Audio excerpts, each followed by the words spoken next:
हरे कृष्ण। ओम नमो भगवते वासुदेवाय। आप सभी श्रद्धालु जनों का हार्दिक स्वागत है आषाढ़ मास की इस दिव्य कथा श्रृंखला के दूसरे दिन की इस पावन प्रस्तुति में। जैसे जैसे हम आषाढ़ मास की इन पुण्य तिथियों में आगे बढ़ रहे हैं, हर दिन की कथा हमें प्रभु के और समीप लाने का एक माध्यम बन रही है।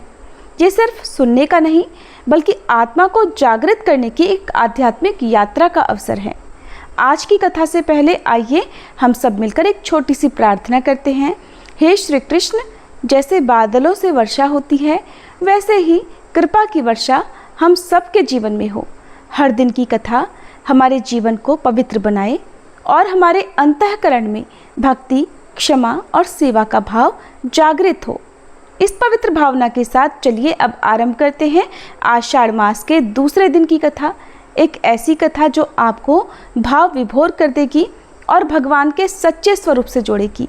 अगर आप पहली बार हमारे चैनल से जुड़े हैं तो कृपया चैनल को सब्सक्राइब करें और हर दिन इन दिव्य कथाओं के साथ जुड़कर अपने जीवन को धन्य करें। जब मुनियों ने पूछा कि तपोधन, पापी मनुष्य दक्षिण मार्ग से यमपुरी में किस प्रकार प्रवेश करते हैं, ये हम सुनना चाहते हैं, आप विस्तार पूर्वक बताइए। तब व्यास जी बोले, मुनिवरों, दक्षिण द्वार अत्यंत घोर और महाभयंकर है। मैं उसका वर्णन करता हूँ, ध्यान पूर्वक सुनो। वहां सदा नाना प्रकार के हिंसक जंतुओं और गिदड़ियों के शब्द होते रहते हैं। वहां दूसरों का पहुंचना असंभव है।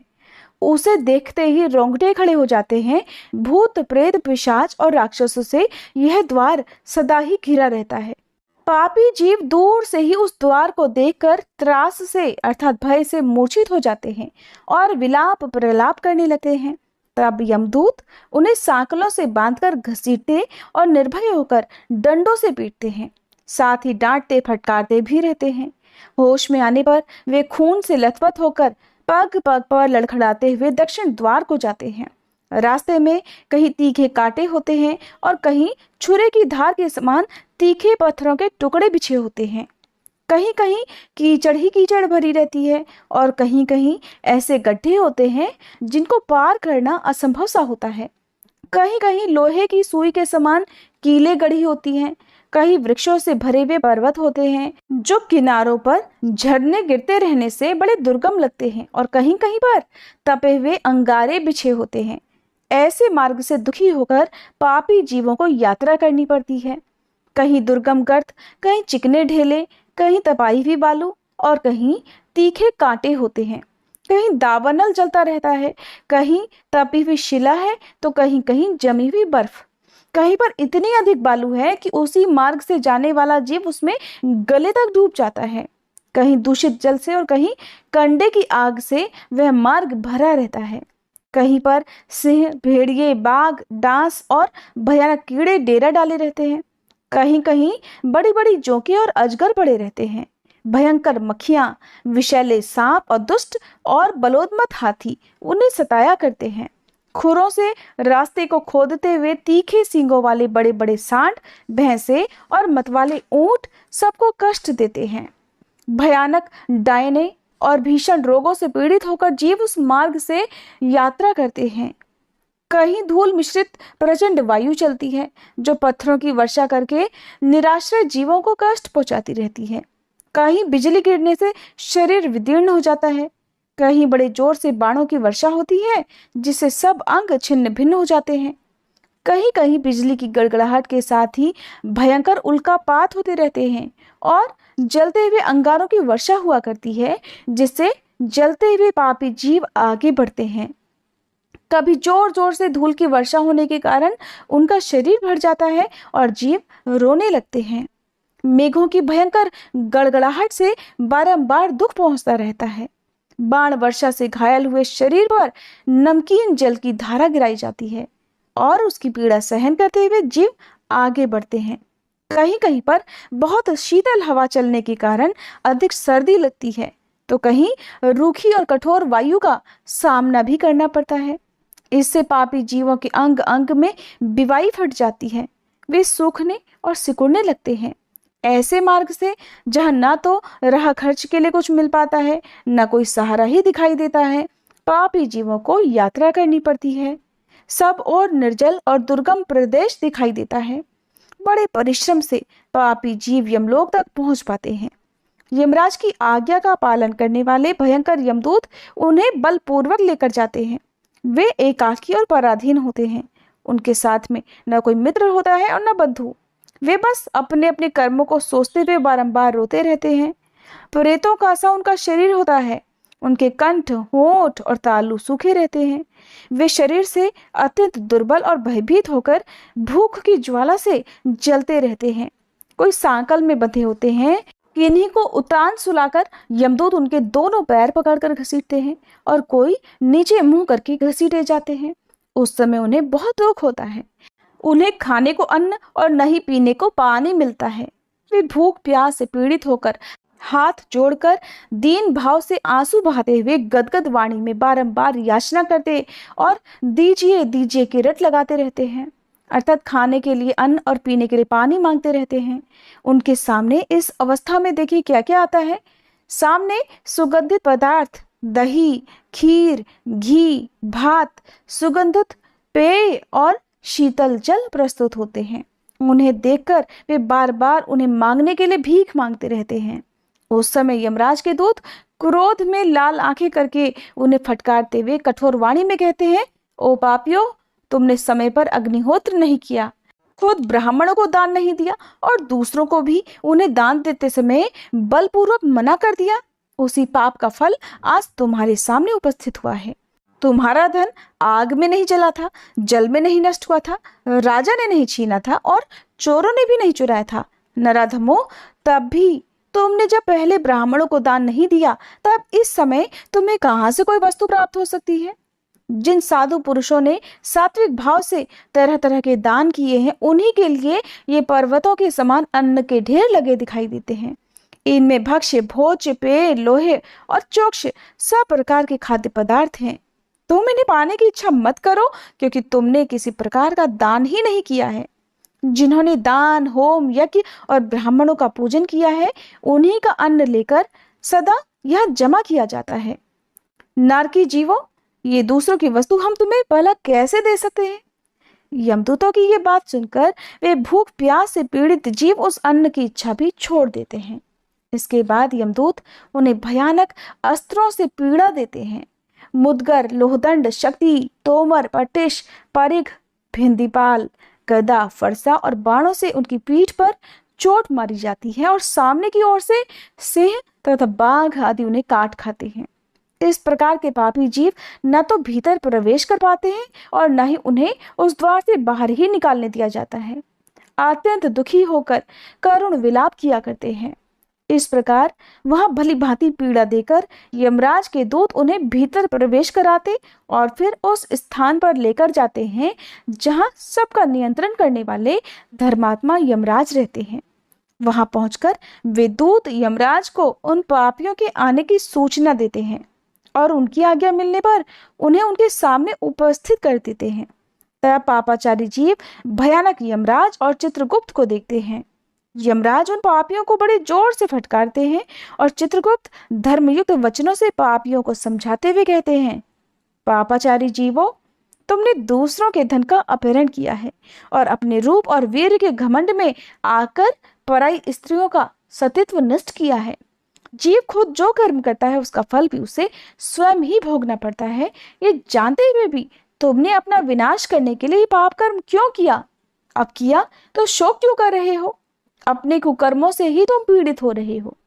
तुमने अपने कर्मों द्वारा जिन दुखों को अर्जित किया है उन्हें अब भोगो। इसमें किसी का कोई दोष नहीं है। ये जो राजा लोग मेरे सामने आए हुए हैं, इन्हें भी अपने बल का बड़ा घमंड था। ये अपने घोर दुष्कर्मों द्वारा ही यहाँ लाए गए हैं और इनकी बुद्धि बहुत ही खोटी थी। इसके बाद यमराज राजाओं की ओर देखकर कहते हैं, अरे ओ दुराचारी राजाओं, तुम लोग अपनी प्रजा का विध्वंस करने वाले हो। थोड़े दिनों तक रहने वाले राज्य के लिए तुमने क्यों भयंकर पाप किया? राजाओं, तुमने राज्य के लोभ, मोह, बल तथा अन्यान्य से जो प्रजाओं को कठोर दंड दिया है, उसका यथोचित फल अब यहाँ इस समय भोगो। कहाँ गया वो राज्य? कहाँ गई वो रानियां जिनके लिए तुमने पाप कर्म किए हैं? उन सब को छोड़कर यहाँ तुम लोग एकाकी असहाय होकर खड़े हो। यहाँ वो सारी सेना नहीं दिखाई देती जिसके द्वारा तुमने प्रजा का दमन किया है? और इस समय यमदूत तुम्हारे अंग अंग फाड़े डालते हैं। देखो तो उस पाप का कैसा फल मिल रहा है। इस प्रकार यमराज के उपालंब युक्त अनेक वचन सुनकर वे राजा अपने अपने कर्मों के बारे में सोचते हुए चुपचाप खड़े रह जाते हैं। तब उनके पापों की शुद्धि के लिए धर्मराज अपने सेवकों को इस प्रकार आज्ञा देते हैं, ओ चंड, ओ महाचंड, इन राजाओं को पकड़ कर ले जाओ और बारी बारी से नरक की अग्नि में तपाकर इन्हें पापों से मुक्त करो। धर्मराज की आज्ञा पाते ही यमदूत राजाओं के दोनों पैर पकड़कर तेजी से घुमाते हुए उन्हें ऊपर फेंक देते हैं और फिर लौटकर उनके पापों की मात्रा के अनुसार उन्हें बड़ी बड़ी शिलाओं पर देर तक पटकते रहते हैं, मानो वज्र से किसी महान वृक्ष पर प्रहार कर रहे हों। इससे पापी जीव का शरीर जर्जर हो जाता है। उसके शरीर के हर छेद से उसके शरीर से रक्त की धारा बहने लगती है। उसकी चेतना लुप्त हो जाती है, वह मूर्छित हो जाता है, हिलने डुलने में भी असमर्थ हो जाता है। इसके बाद शीतल वायु का स्पर्श होने पर वह धीरे धीरे होश में आता है। तब यमराज के दूत उसे पापों की शुद्धि के लिए नरक में डाल देते हैं। एक पाप से निवृत्त होने पर वे दूसरे पापियों के विषय में यमराज से निवेदन करते हैं कि देव, आपकी आज्ञा से हम दूसरे पापियों को भी ले आए हैं। ये सदा धर्म से विमुख और पाप परायण रहा है। ये दुराचारी व्याध है। इसने महापातक और उपपातक सभी किए हैं।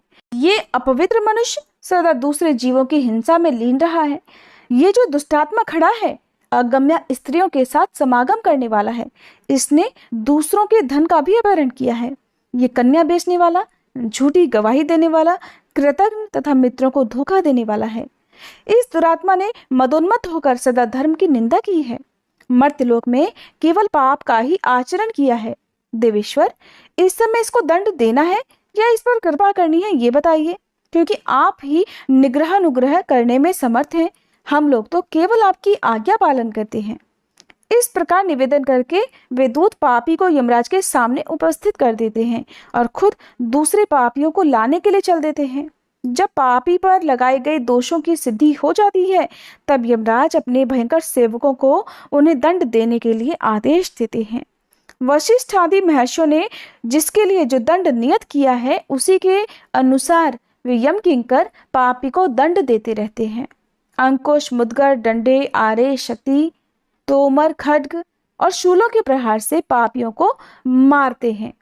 अब नरकों के भयंकर स्वरूप का भी वर्णन सुनो। महाबीची नामक नरक रक्त से भरा रहता है।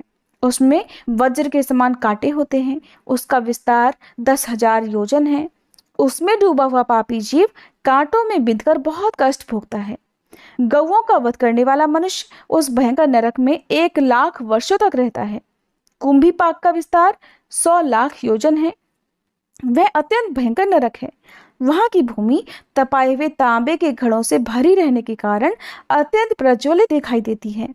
वहां गरम गरम बालू और अंगारे बिछे होते हैं। ब्राह्मण की हत्या तथा पृथ्वी का अपहरण करने वाले और धरोहर को हड़प लेने वाले पापी उस नरक में डालकर प्रलय काल तक जलाए जाते हैं। इसके बाद रौरव नामक नरक है, जो प्रज्वलित वज्रमय बाणों से भरा रहता है। उसका विस्तार 60,000 योजन का है। उस नरक में गिराए हुए मनुष्य जलते हुए बाणों से बिंधकर यातना भोगा करते हैं। झूठी गवाही देने वाले मनुष्य उसमें ईख की भांति पेरे जाते हैं। उसके बाद मंजूष नामक नरक है, जो लोहे से बना है। वह सदा जलता रहता है। उसमें ही उन्हें डालकर जलाया जाता है, जो दूसरों को निरपराध बंदी बनाते हैं। अप्रतिष्ठ नामक नरक पीप, मूत्र और विष्ठा का भंडार है। उसमें ब्राह्मण को पीड़ा देने वाला पापी नीचे मुंह करके गिराया जाता है। विलेपक नाम का घोर नरक लाह की आग से जलता रहता है। उसमें मदिरा पीने वाले ब्राह्मण डालकर जलाए जाते हैं। महाप्रभ नाम से विख्यात नरक बहुत ऊंचा है। उसमें चमकता हुआ शूल गढ़ा होता है। जो लोग पति पत्नी के बीच लड़ाई झगड़ा कराते हैं, उन्हें वही शूल से छेदा जाता है। इसके बाद जयंती नामक अत्यंत घोर नरक है, जहाँ लोहे की बहुत बड़ी चट्टान पड़ी रहती है। पराई स्त्रियों के साथ समागम करने वाले मनुष्य उसी के नीचे दबाए जाते हैं। शालमल नरक जलते हुए सुदृढ़ कांटों से घिरा हुआ है। जो स्त्री अनेक पुरुषों के साथ समागम करती है उसे उस शालमल नामक वृक्ष का आलिंगन करना पड़ता है। उस समय वह पीड़ा से व्याकुल हो उठती है। जो लोग सदा झूठ बोलते और दूसरों के दिल को चोट पहुंचाने वाली वाणी मुंह से निकालते हैं, मृत्यु के बाद उनकी जीवा यमदूतों द्वारा काट ली जाती है। जो आसक्ति के साथ कटाक्षपूर्ण पराई स्त्री को और देखते हैं, यमराज के दूत बाण मारकर उनकी आंखें फोड़ देते हैं। जो लोग माता, बहन, कन्या और पुत्र वधु के साथ समागम तथा स्त्री, बालक और बूढ़ों की हत्या करते हैं, उनकी भी यही दशा होती है। वे 14 इंद्रों की आयु पर्यंत नरक यातना में पड़े रहते हैं। महारौरव नामक नरक ज्वालाओं से भरा हुआ और अत्यंत भयंकर है। उसका विस्तार 14,000 योजन है। जो मूढ़ नगर, गांव, घर या खेत में आग लगाते हैं, वे एक कल्प तक उस नरक में पकाए जाते हैं। तामिस्र नरक का विस्तार 1,00,000 योजन है। वहां सदा खड्ग, पाटिश और मुदगरों की मार पड़ती रहती है। इससे वह बड़ा भयंकर लगता है। यमराज के दूत चोरों को उसी में डालकर शूल, शक्ति, गदा और खड्ग से उन्हें 300 कल्पों तक पीटते ही रहते हैं। महातामिस्र नामक नरक और भी दुखदाई है। उसका विस्तार तामिस्र की अपेक्षा दुगना है। उसमें जोंकें भरी हुई हैं और लगातार अंधकार ही छाया रहता है। जो माता पिता और मित्र की हत्या करने वाले हैं, विश्वासघाती हैं, वे जब तक ये पृथ्वी रहती है तब तक उसमें पड़े रहते हैं और जोंकें लगातार उनका रक्त चूसती रहती हैं। असीपात्रवन नामक नरक तो बहुत ही कष्ट देने वाला है। उसका विस्तार 10,000 योजन है। उसमें अग्नि के समान प्रज्वलित खड्ग पतों के रूप में भरे हुए हैं। वहां गिराया हुआ पापी खड्ग की धार के समान पतों द्वारा क्षत विक्षत हो जाता है। उसके शरीर में सैकड़ों घाव हो जाते हैं। मित्रघाती मनुष्य उसमें एक कल्प तक रखकर काटा जाता है। करम्ब बालुका नामक नरक 10,000 योजन बड़ा है। उसका आकार कुएं की तरह है। उसमें जलती हुई बालू, अंगारे और कांटे भरे हुए हैं। जो भयंकर उपायों द्वारा किसी मनुष्य को जला देता है, वह उस नरक में 1,10,300 वर्षों तक जलाया और विदीर्ण किया जाता है। काकोल नामक नरक कीड़ों और पीप से भरा रहता है। जो दुष्टात्मा मनुष्य दूसरों को न देकर अकेला ही मिठाई खाता है, वह उसी में गिराया जाता है। कुंभल नरक विष्ठा, मूत्र और रक्त से भरा होता है। जो लोग पंच यज्ञों का अनुष्ठान नहीं करते, वे उसी में गिराए जाते हैं। महाभीम नरक अत्यंत दुर्गंध युक्त मांस और रक्त से भरा है। अभक्ष्य भक्षण करने वाले नीच मनुष्य उसमें गिरते हैं। महावट नरक मुर्दों से भरा होता है। वह बहुत से कीड़ों से भरा रहता है। जो मनुष्य अपनी कन्या बेचता है, वह नीचे मुंह करके उसमें गिराया जाता है। तिलपाक नाम से प्रसिद्ध नरक बहुत ही भयंकर बताया गया है। जो लोग दूसरों को पीड़ा देते, वे उसमें पेरे जाते हैं। तैलपाक नरक में खौलता हुआ तेल भूमि पर बहता रहता है। जो मित्रों तथा शरणागतों की हत्या करते हैं, वे उसी में पकाए जाते हैं। वज्रपाट नामक नरक वज्रमयी श्रृंखला से भरा रहता है। जिन लोगों ने दूध बेचने का व्यवसाय किया है, उन्हें वहां निर्दयता पूर्वक पीड़ा दी जाती है। निरुच्छ्वास नामक नरक अंधकार से भरा हुआ और वायु से रहित होता है। जो ब्राह्मण को दिए जाने वाले दान में रुकावट डालता है, वह निश्चेष्ट करके उसमें डाल दिया जाता है। अंगोरोपचय नामक नरक दहते हुए अंगारों से भरा रहता है। जो लोग देने की प्रतिज्ञा करके भी ब्राह्मण को दान नहीं देते, वे उसी में जलाए जाते हैं। जो झूठ बोलता है, उसे महापाई नरक में डाल दिया जाता है। महाज्वाल नामक नरक सदा आग की लपटों से प्रकाशित और भयंकर होता है। जो मनुष्य पाप में मन लगाते, उन्हें बहुत लंबे समय तक उसी में जलाया जाता है। क्रकच नामक नरक में वज्र की धार के समान तीखे आरे लगे होते हैं। उसमें अगम्या स्त्री के साथ समागम करने वाले मनुष्यों को उन्हीं आरों से चीरा जाता है। गुड़पाक नरक खौलते हुए गुड़ के अनेक कुंडों से भरा होता है। जो मनुष्य वर्ण संकरता फैलाता है, वह उसी में डालकर जलाया जाता है। क्षुरधार नामक नरक तीखे उस्तरों से भरा रहता है। जो लोग ब्राह्मणों की भूमि हड़प लेते हैं, वे एक कल्प तक उसी में डालकर काटे जाते हैं। अम्बरीश नामक नरक प्रलयाग्नि के समान प्रज्वलित रहता है।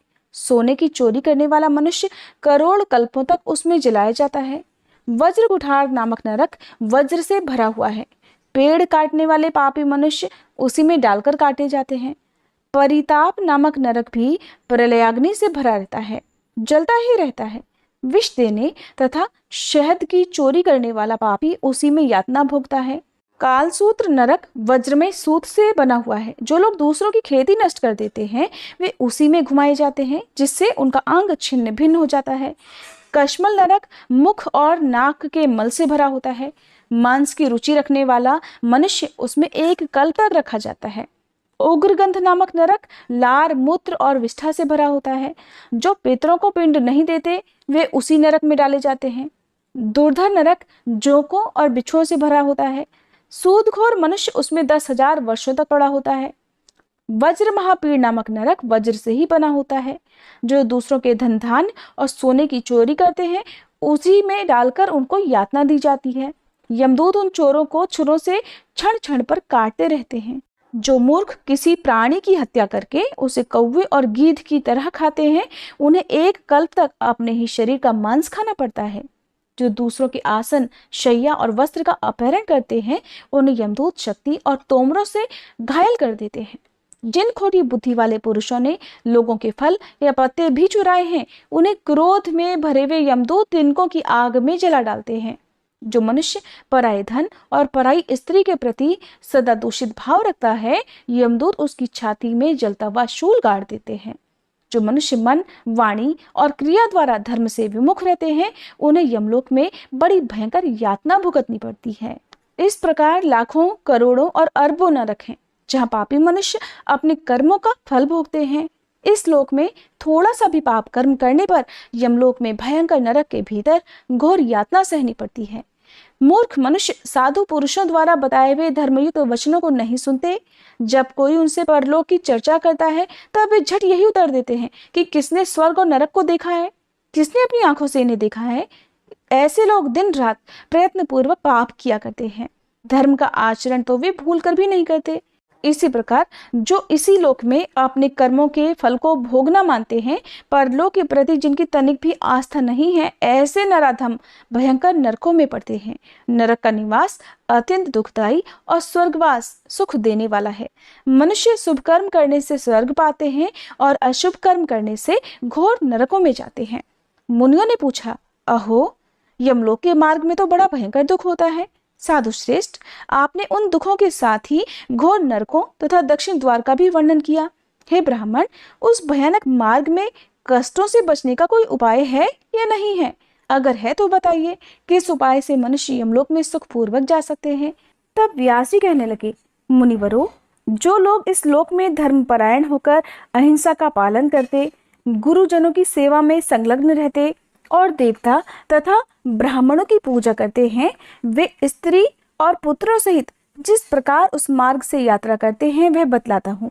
उपयुक्त पुण्यात्मा पुरुष स्वर्णमय ध्वजाओं से सुशोभित तरह तरह के दिव्य विमानों पर आरूढ़ होकर धर्मराज के नगर में जाते हैं। जो ब्राह्मणों को भक्ति पूर्वक नाना प्रकार की वस्तुएं दान में देते हैं वे उस महान पथ पर बहुत सुख से यात्रा करते हैं। जो ब्राह्मणों में भी विशेषतः क्षत्रियों को अत्यंत भक्ति पूर्वक उत्तम रीति से तैयार किया हुआ अन्न देते हैं, वे सुसज्जित विमानों द्वारा धर्मराज के नगर में जाते हैं। जो सदा सत्य बोलते और बाहर भीतर से शुद्ध रहते हैं वे भी देवताओं के समान कांतिमान शरीर धारण कर विमानों द्वारा यमराज के भवन में जाते हैं। जो धर्म के पुरुष जीविका रहित दीन दुर्बल साधुओं को भगवान विष्णु के उद्देश्य से पवित्र गोदान करते हैं वे मणिजटित दिव्य विमानों द्वारा धर्मराज जी के लोक में जाते हैं। जो जूता, छाता, शैया, आसन, वस्त्र और आभूषण दान करते हैं वे दिव्य आभूषणों से अलंकृत होकर हाथी, रथ और घोड़ों की सवारी से वहां की यात्रा करते हैं। उनके ऊपर सोने चांदी का छत्र लगा रहता है। जो श्रेष्ठ ब्राह्मणों को विशुद्ध हृदय से भक्ति पूर्वक गुड़ का रस और भात देते हैं वे स्वर्णमय वाहनों द्वारा यमलोक में जाते हैं। जो ब्राह्मणों को यत्न पूर्वक शुद्ध और सुसंस्कृत दूध, दही, घी और गुड़ दान करते हैं वे चक्रवाक पक्षियों से जुड़े हुए स्वर्णमय विमानों द्वारा यात्रा करते हैं। उस समय गंधर्वगण वाद्यों द्वारा उनकी सेवा करते हैं। जो सुगंधित पुष्प दान करते हैं वे हंसयुक्त विमानों से धर्मराज के नगर को जाते हैं।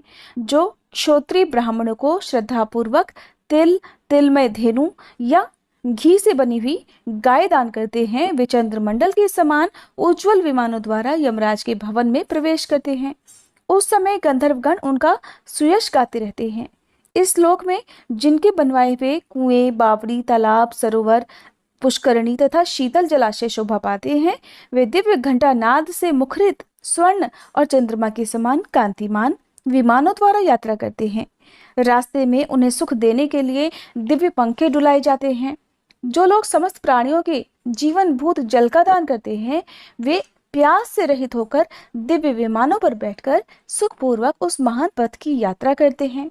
जिन्होंने ब्राह्मणों को लकड़ी की बनी खड़ाऊं, सवारी, पीढ़ा और आसन दान किए हैं, वे उस मार्ग में सुख से जाते हैं। वे विमानों पर बैठकर सोने और मणियों के बने हुए उत्तम पीढ़ों पर पैर रखकर यात्रा करते हैं। जो मनुष्य दूसरों के उपकार के लिए फल और पुष्पों से सुशोभित विचित्र बगीचे लगाते हैं, वे वृक्षों की रमणीय और शीतल छाया में सुखपूर्वक यात्रा करते हैं। जो लोग सोना, चांदी, मूंगा तथा मोती दान करते हैं, वे स्वर्ण निर्मित उज्जवल विमानों पर बैठकर यमलोक जाते हैं। भूमि दान करने वाले पुरुष संपूर्ण मनोवांछित वस्तुओं से तृप्त होकर उदयकालीन सूर्य के समान तेजस्वी विमानों पर बैठकर दैदीप्यमान शरीर से धर्मराज के नगर को जाते हैं। जो ब्राह्मणों के लिए भक्तिपूर्वक उत्तम गंध, अगर, कपूर, पुष्प और धूप का दान करते हैं, वे मनोहर गंध, सुंदर वेश, उत्तम कांति और श्रेष्ठ आभूषणों से विभूषित होकर विचित्र विमानों द्वारा धर्मनगर की यात्रा करते हैं। दीप दान करने वाले मनुष्य अग्नि के समान प्रकाशमान होकर सूर्य के समान तेजस्वी विमानों द्वारा दसों दिशाओं को प्रकाशित करते हुए चलते हैं। जो घर अथवा रहने के लिए स्थान देते हैं, वे अरुणोदय की इसी कांति वाले स्वर्ण मंडित ग्रहों के साथ धर्मराज के नगर को जाते हैं। जलपात्र, कुंडी और कमलदल दान करने वाले मनुष्य अप्सराओं से पूजित होकर महान गजराजों पर बैठकर यात्रा करते हैं। जो ब्राह्मणों को सिर और पैरों में मलने के लिए तेल या नहाने और पीने के लिए जल देते हैं, वे घोड़ों पर सवार होकर यमलोक में जाते हैं। जो रास्ते के थके मांदे दुर्बल ब्राह्मणों को अपने यहाँ ठहराते हैं, वे चकवों से जुड़े हुए दिव्य विमानों पर बैठकर सुख से यात्रा करते हैं। जो स्वागत पूर्वक आसन देकर ब्राह्मण की पूजा करता है, वह अत्यंत प्रसन्न होकर सुख से उस मार्ग पर जाता है। जो पाप हरे इत्यादि शब्द का उच्चारण करके गौ को मस्तक झुकाते हैं, वह सुख से यमलोक के मार्ग पर आगे बढ़ता है। जो शठता और दंभ का त्याग करके एक समय ही भोजन करते हैं, वे हंसयुक्त विमानों द्वारा सुखपूर्वक यमलोक की यात्रा करते हैं। जो जितेंद्रीय पुरुष एक दिन उपवास करके दूसरे दिन एक समय भोजन करते हैं, वे मोरों से जुते हुए विमानों द्वारा यमराज के नगर को जाते हैं। जो नियम पूर्वक व्रत का पालन करते हुए तीसरे दिन एक समय भोजन करते हैं, वे हाथियों से जुड़े हुए दिव्य रथों पर आसीन होकर यमराज के लोक में जाते हैं। जो नित्य पवित्र रहकर इंद्रियों को वश में रखकर छठे दिन आहार ग्रहण करते हैं, वे साक्षात शचीपति इंद्र के समान ऐरावत की पीठ पर बैठकर यात्रा करते हैं। जो एक पक्ष तक उपवास करके अन्न ग्रहण करते हैं, वे बाघों से जुड़े हुए विमानों द्वारा धर्मराज के नगर में जाते हैं। उस समय देवता और असुर उनकी सेवा में उपस्थित रहते हैं। जो जितेंद्रीय रहकर एक महीने तक उपवास करते हैं, वे सूर्य के समान दैदीप्यमान रथों पर बैठकर यमलोक की यात्रा करते हैं। जो स्त्री अथवा गौ की रक्षा के लिए युद्ध में प्राणों को त्याग देता है, वह सूर्य के समान कांतिमान शरीर धारण करके देव कन्याओं द्वारा सेवित होकर धर्मनगर की यात्रा करता है। जो भगवान विष्णु में भक्ति रखते हुए जितेंद्रीय भाव से तीर्थों की यात्रा करते हैं, वे सुखदायक विमानों से सुशोभित होकर उस भयंकर पथ की यात्रा करते हैं। जो श्रेष्ठ द्विज प्रचुर दक्षिणा वाले यज्ञों द्वारा भगवान का यजन करते हैं, वे तपाए हुए सोने के समान विमानों द्वारा सुखपूर्वक यमलोक में जाते हैं। जो दूसरों को पीड़ा नहीं देते और भृत्यों का पालन पोषण करते हैं, वे सोने से बने उज्जवल विमानों पर बैठकर सुख से यात्रा करते हैं। जो समस्त प्राणियों के प्रति क्षमा भाव रखते, सबको अभय देते, क्रोध, मद और मोह से मुक्त रहते तथा इंद्रियों को वश में रखते हैं, वे महान तेज से संपन्न हो पूर्ण चंद्रमा के समान प्रकाशमान विमान पर बैठकर यमराज की पुरी में जाते हैं। उस समय देवता और गंधर्व उनकी सेवा में खड़े रहते हैं।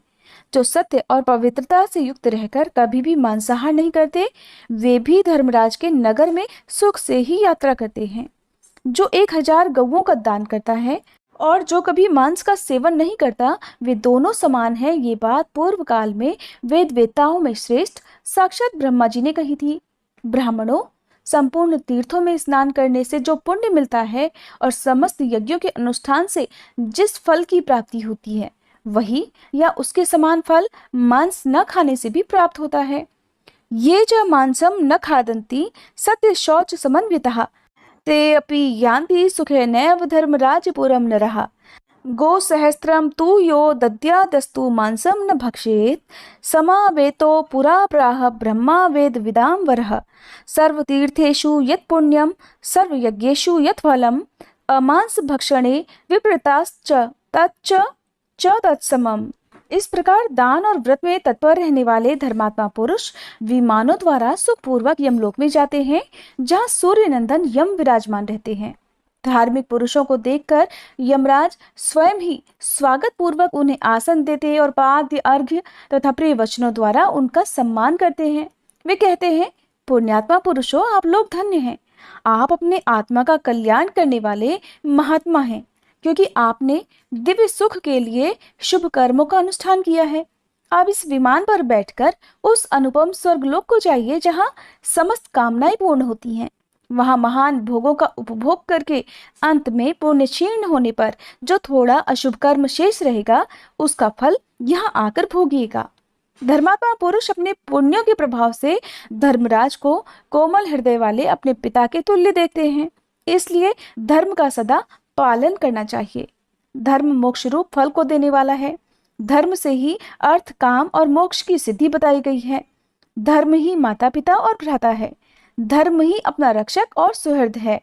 इसमें बिल्कुल भी संदेह नहीं कि धर्म से देवत्व और ब्राह्मणत्व भी प्राप्त हो सकते हैं। जब मनुष्यों के पूर्व संचित पाप नष्ट हो जाते हैं, तब उनकी बुद्धि इस लोक में धर्म की ओर लगती है।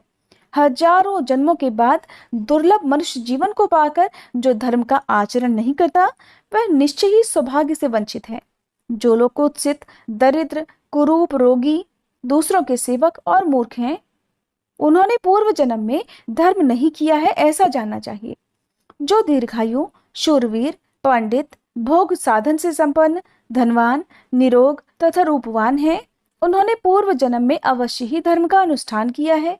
ब्राह्मणों, इस प्रकार धर्मपरायण मनुष्य उत्तम गति को प्राप्त होते हैं और अधर्म का सेवन करने वाले लोग पशु पक्षियों की योनि में जाते हैं। जो मनुष्य नरकासुर का विनाश करने वाले भगवान वासुदेव के भक्त हैं, वे स्वप्न में भी यमराज या फिर नरकों को नहीं देखते। जो दैत्यों और दानवों का संहार करने वाले आदि अंत रहित भगवान नारायण को प्रतिदिन नमस्कार करते हैं, वे भी यमराज को नहीं देखते। जो मन, वाणी और क्रिया के द्वारा भगवान अच्युत की शरण में चले गए हैं, उन पर यमराज का वश नहीं चलता। वे मोक्ष रूप फल के भागी होते हैं।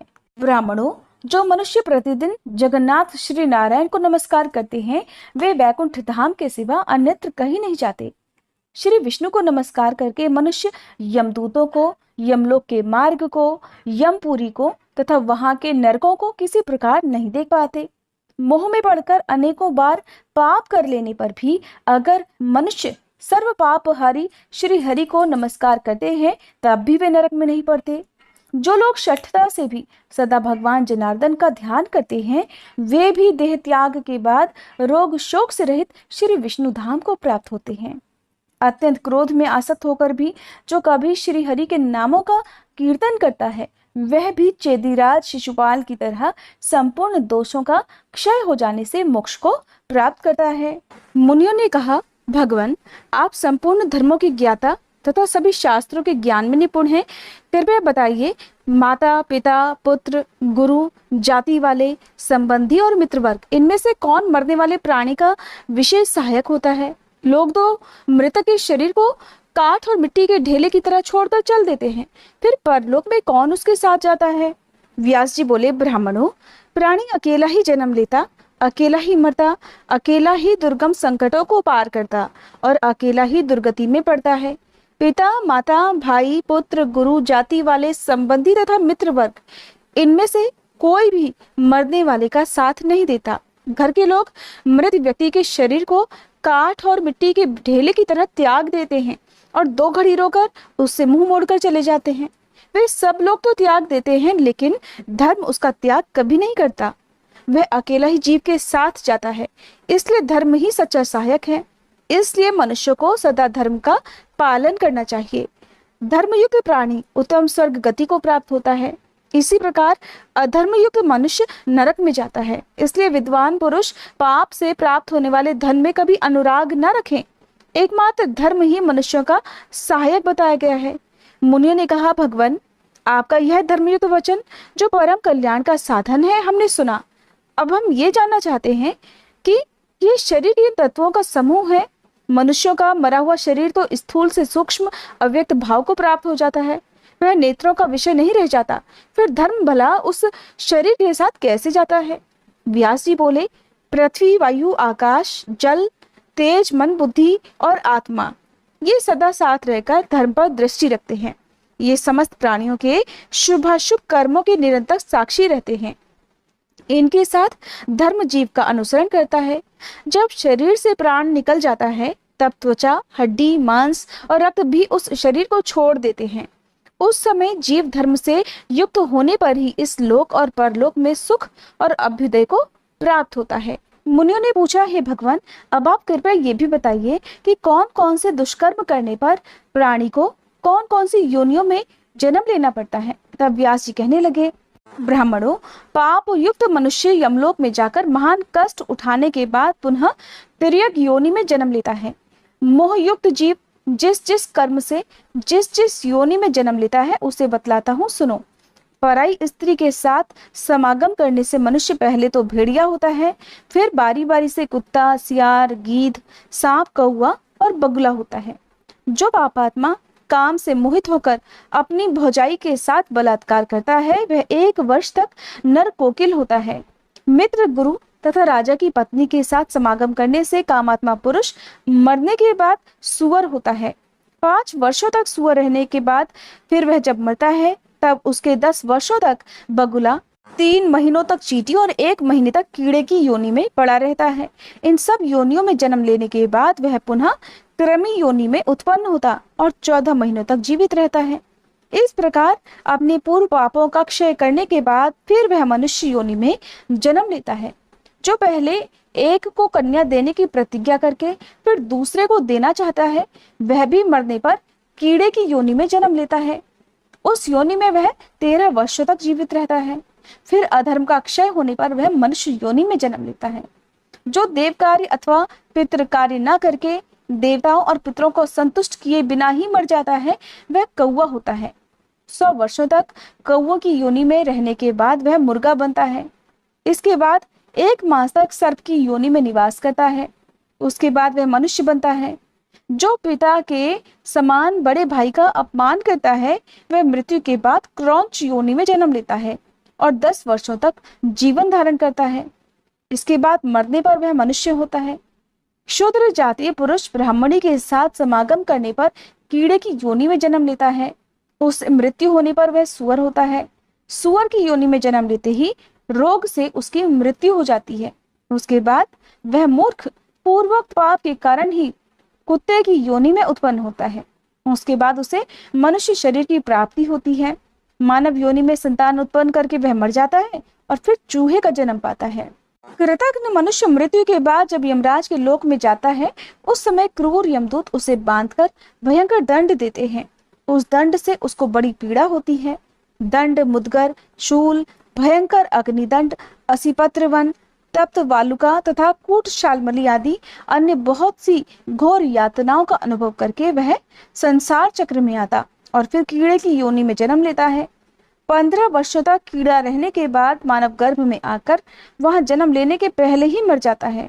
इस प्रकार सैकड़ों बार गर्भ में मृत्यु का कष्ट भोग कर अनेक बार संसार बंधन में पड़ता है।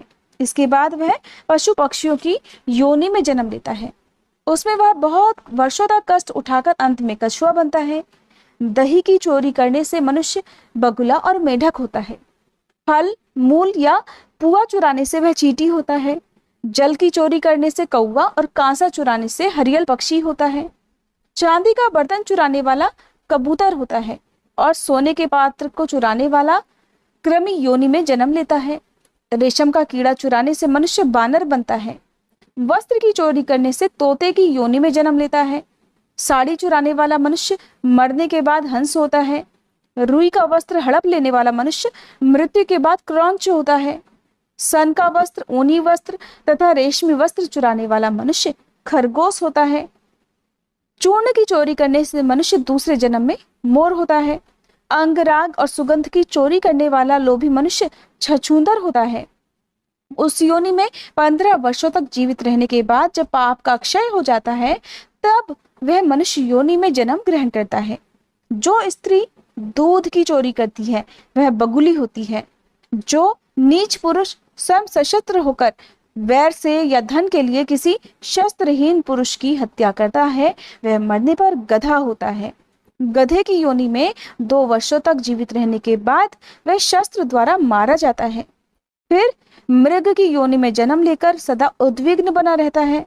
मृग योनि में 1 वर्ष बीतने पर वह बाण का निशाना बन जाता है। फिर मछली की योनि में जन्म लेकर वह जाल में फंसा लिया जाता है। 4 महीने बीतने पर वह शिकारी कुत्ते के रूप में जन्म लेता है। 10 वर्षों तक कुत्ता रहकर 5 वर्षों तक व्याघ्र की योनि में रहता है। फिर कालक्रम से पापों का क्षय होने पर मनुष्य योनि में जन्म लेता है। जो मनुष्य खली मिश्रित अन्न का अपहरण करता है वह भयंकर चूहा होता है। उसका रंग नेवले जैसा भूरा होता है।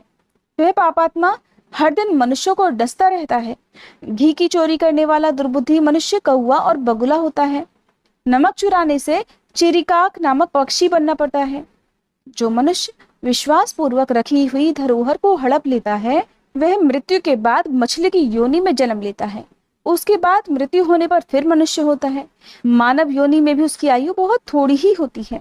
ब्राह्मणों, मनुष्य पाप करके तिर्यक योनि में जाता है जहां उसे धर्म का कुछ भी ज्ञान नहीं रहता। जो मनुष्य पाप करके व्रतों द्वारा उसका प्रायश्चित करते हैं वे सुख और दुख दोनों से युक्त होते हैं। लोभ मोह से युक्त पापाचारी मनुष्य निश्चय ही म्लेच्छ योनि में जन्म लेते हैं।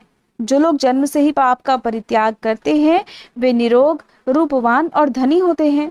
स्त्रियां भी बताए अनुसार कर्म करने से पाप की भागिनी होती हैं और पाप योनि में पड़े हुए पूर्वोक्त पापियों की ही पत्नी बनती हैं। ब्राह्मणों, चोरी के प्रायः सभी दोष बता दिए गए। यहाँ जो कुछ कहा गया वह बहुत संक्षिप्त है। कभी कथा वार्ता का अवसर आने पर आप लोग इस विषय को विस्तार पूर्वक सुन सकते हो। पूर्व काल में देवर्षियों की सभा में उनके प्रश्न अनुसार ब्रह्मा जी ने जो कुछ कहा था वह सब मैंने तुम लोगों को बतलाया है। ये बातें सुनकर अब तुम धर्म के अनुष्ठान में मन लगाओ। मुनि बोले, ब्राह्मण, आपने अधर्म की गति का वर्णन तो कर दिया, अब हम धर्म की गति भी सुनना चाहते हैं कि किस कर्म के अनुष्ठान से मनुष्य की सद्गति होती है।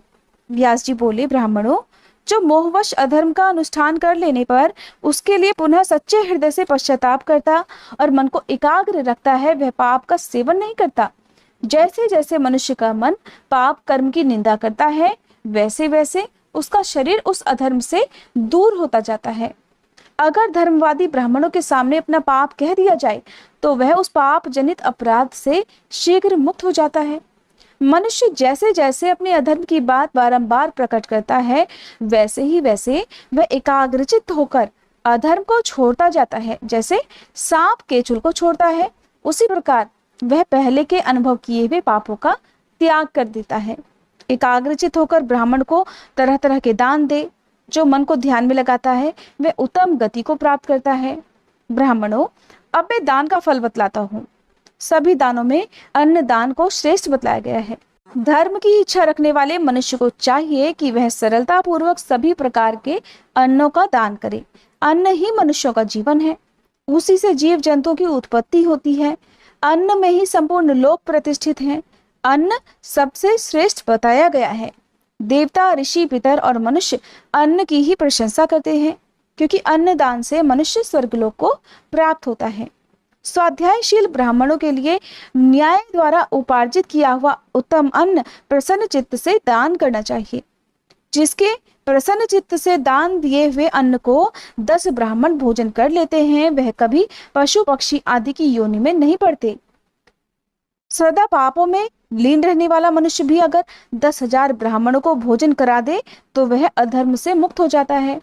वेदों का अध्ययन करने वाला ब्राह्मण भिक्षा से अन्न ले आकर अगर किसी स्वाध्यायशील ब्राह्मण को दान कर दे तो वह संसार में सुख और समृद्धि का भागी होता है। जो क्षत्रिय ब्राह्मण के धन को हानि न पहुंचाकर न्यायतः प्रजा का पालन करते हुए धन एकत्रित करता है, उसे एकाग्रचित होकर क्षत्रिय ब्राह्मणों को दान देता है, वह धर्मात्मा है और उस पुण्य के जल से अपने पाप पंख को धो डालता है। अपने द्वारा उपार्जित खेती के अन्न में से छठा भाग राजा को देने के बाद जो शेष शुद्ध भाग बच जाता है, वह अन्न यदि वैश्य ब्राह्मण को दान करे तो वह सब पापों से मुक्त हो जाता है। जो कोई भी मनुष्य श्रेष्ठ वेद वेता ब्राह्मणों को हर्षपूर्वक न्यायोपार्जित अन्न का दान देता है, उसका पाप छूट जाता है। संसार में अन्न बल की वृद्धि करने वाला है, उसका दान करने से मनुष्य बलवान होता है। मनुष्य को सभी अवस्थाओं में न्याय द्वारा उपार्जित किया हुआ अन्न का दान ही करना चाहिए, क्योंकि अन्न सर्वोत्तम गति है। इस लोक में अन्नदान करने से परम गति प्राप्त होती है, समस्त मनोकामनाएं पूर्ण होती हैं और मृत्यु के बाद भी वह सुख का भागी होता है। व्यास जी ऐसा कहकर मौन हो गए। इसके बाद सभी ऋषियों ने प्रणाम करके व्यास जी को धन्यवाद किया और फिर व्यास जी वहां से अन्यत्र चले गए। ऋषियों ने जिस जगह पर व्यास जी बैठे थे उस जगह को हाथ जोड़कर साष्टांग प्रणाम किया और फिर व्यास जी द्वारा सुनाए गए धार्मिक वचनों को प्रचार प्रसार करने के लिए वे देश दुनिया के कोने कोने में चले गए। कथा समाप्त। सभी प्रेम से बोलिए महर्षि वेद व्यास जी की जय, नैमिषारण्य तीर्थ की जय। आज के महात्म्य में बस इतना ही। अगली कथाओं के लिए कृपया आप तीसरे दिन के अध्याय का इंतजार जरूर कीजिएगा।